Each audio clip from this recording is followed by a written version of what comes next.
Oh, uh, hi. Sorry, I didn't notice you arrive, but thanks for accepting my invitation. I was just getting things set up for a new Sims 4 challenge. I'm getting ready for the Sims 4 Rags to Riches challenge, where I'll take a sim from a destitute drifter to a thriving member of Sim Nation. The first thing I had to do was to remove the rather embarrassing number of mods I usually play with. Things like unlocking all of the television stations to, let's just say, the kind of mods that YouTube doesn't like. For the sake of full transparency, I've still kept a few quality of life mods active, which I've listed on the screen here. I don't expect any of them to greatly influence the game, and Master Controller is a clean install, by the way. To be frank, playing without my usual mod load is going to be part of the challenge. Now that I've got a cleaned up installation of the game, I should go over the rules. With the Immigrant Challenge being the only challenge I've completed, which you can find a playlist on the channel homepage, I have chosen a short form of Rags to Riches. The primary goals are to complete the fabulously wealthy aspiration, to marry and have at least one child, and perhaps most subjectively, to build a nice house for the challenger and their family. The house and aspiration may be completed at any time, but marriage must occur during the adult life stage. Of course, cheating is not allowed except for resetting sims or objects, and the lifespan is set to normal. The challenger may not acquire a traditional career, nor may he purchase a retail lot. They have to make their money in some way other than a job. No cooking, by the way, or on grills or stoves, until the challenger has acquired one from their own earnings. Your aspiration can be changed at will, and aspiration points may be spent freely.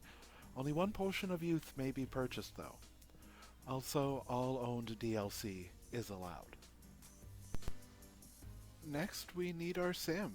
I'd like you to meet my new friend, Zach Ritchie from Diamond Heights in Herbsville. He was born into extreme wealth and wanted for little. At a young age, he exhibited aptitude for the arts, but he was discouraged by his parents. They wanted him to study hard and attend university, eventually to become a judge like his father. Zach tried his best, growing to appreciate his own company above that of the others, but by his teenage years he knew that the bench was not for him. He wanted to make music, to write, to paint.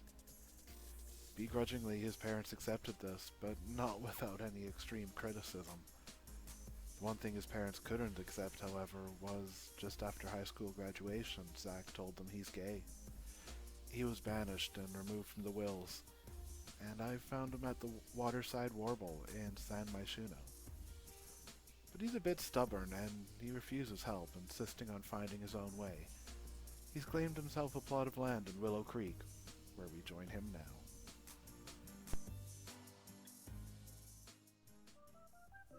So the first thing Zach does is head over to the Willow Creek Gallery of Municipal Muses. But he's not headed in just yet. Instead, Zach's heading around back to start fishing for a while. With 0 simoleons to his name, he can't even afford the canvas to start painting, so he'll fish until the first collectibles spawn. With frogs and rocks having spawned, let's switch from the fishing aspiration to the curator, and we'll take a spin around the neighborhood and pick up some rocks and frogs. Most plans won't be ready until tomorrow morning, or at least that's what I thought until I found these snapdragons. So I kept 2 of the frogs I found to passively breed for extra money. These ones aren't worth much, but hopefully I'll find better soon. Everything else I sold, making 143 simoleons for Zach. That's enough to get started. So I switched to Paint to Extraordinaire, sell this painting somebody made in buy mode so Zach doesn't get the money, and send him off to start painting. Bleh, we actually lost money on this one. So we try again. That first painting, it was just a warm-up. Zach's all inspired now. Much better. We doubled our money. And Zach really needs to pee, and he's getting hungry too. Good thing public transportation in Sim Nation is free, because Zach heads to the fashion district in San Myshuno. First stop, a bathroom. Then we grab some sweet and sour eggplant from the Chinese food stall over here. He's awkward for now, but once Zach masters chopsticks, it'll give him some good moodlets. Just as I was realizing that Zach was feeling a bit lonely, Arun Beta walked past. So with a mouthful of eggplant, Zach went over and said hello. I'm not gonna lie, I have a little bit of a sim crush on Arun. He's a good-looking guy, and in my own personal headcanon, he's a big old geeky sweetheart. But he's married to Jasminder. So what do you think? Should I try and steal away his heart and make him mine? Vote in the comments. After chatting with Arun for a while, I had an idea. You see, this lot has the great acoustics trait, which boosts musical skill, and lots of people because of the karaoke contest. So Zach went in and started singing quite horribly alongside.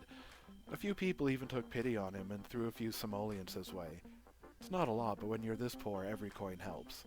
But more importantly, I can later use his singing skill to boost his inspired moodlet. I probably won't actually use singing to make a lot of money in the long run, though. So Zach got his second level of singing, which is all I really needed, and caught the train back to the Movers and Shakers gym in Willow Creek. He doesn't have a bed, so this is probably where he's gonna be staying for a while. While Zach sleeps, I thought I'd pop in just to explain a thing or two. I'll do my best to actually complete most aspirations the legitimate way, but there needs to be some wiggle room. For example, if Zach completes a masterpiece painting, but he's set to a different aspiration, that painting should count, right? I think so. It happens to me most with social aspirations and ones involving crafting. So I'm going to be using the console to complete those as needed.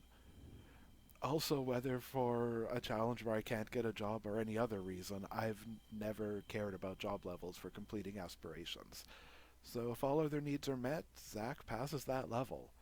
I suppose sorry I'm not sorry is the most appropriate phrase, maybe? Anyway, back to Zach the next morning.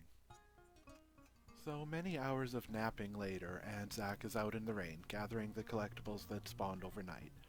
It's going to be a primary source of his income for a good while, but hopefully we can start to focus on painting soon.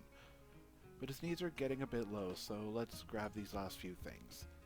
Then it's back to San Myshuno. There's a reason I'm ignoring his hygiene need, much to strangers' discomfort, but for now we use the bathroom here. And get a big bowl of ramen, one of my personal favorites. Maybe I'll make some tonight. Anyway, then it's back to Movers and Shakers. The reason I was ignoring Zach's hygiene is that I wanted to stack taking a thoughtful shower with singing in the shower to get a double boost to his inspired moodlet. Now shiny and squeaky clean, Zach returns to Municipal Muses where he gets to work painting. With any luck, we can get out a few today for both the money and the aspiration. I haven't done very well, it's only the second day after all, but I'm aiming to get Zach the Never Weary trait as soon as I can. His first painting is worth a nice amount, nearly doubling his current funds, and Zach immediately starts a new abstract piece, which he sells and gains a celebrity level. I get him the noticeable reward, which increases fame gained from skills. Nicely done, Zach. I think we might be able to get a fourth painting in today. Let's push the time and paint a big one. Beautiful! We should probably move on for... Oh, one more. Nice work, Zach. But it does get a bit late, so Zach puts away his brushes and invites Arun over to the Blue Velvet for barley bale. Wow, Arun, I'm impressed how you stood up to your bully like that. Hey, why did the Martian blow up the Earth? Because it blocked his view of the Venus! Looks like those clowns in Congress are at it again. What a bunch of clowns. So I kinda lost track chatting with Arun and the barflies, so Zach was just about ready to mess himself when he got back to Movers and Shakers. But after a trip to the potty and eating some of those strawberries he picked earlier, it's off to the sofa to pass the night. Last thing I did was clear out Zach's inventory. Sold everything except a pair of frogs and the strawberries, making 448 simoleons.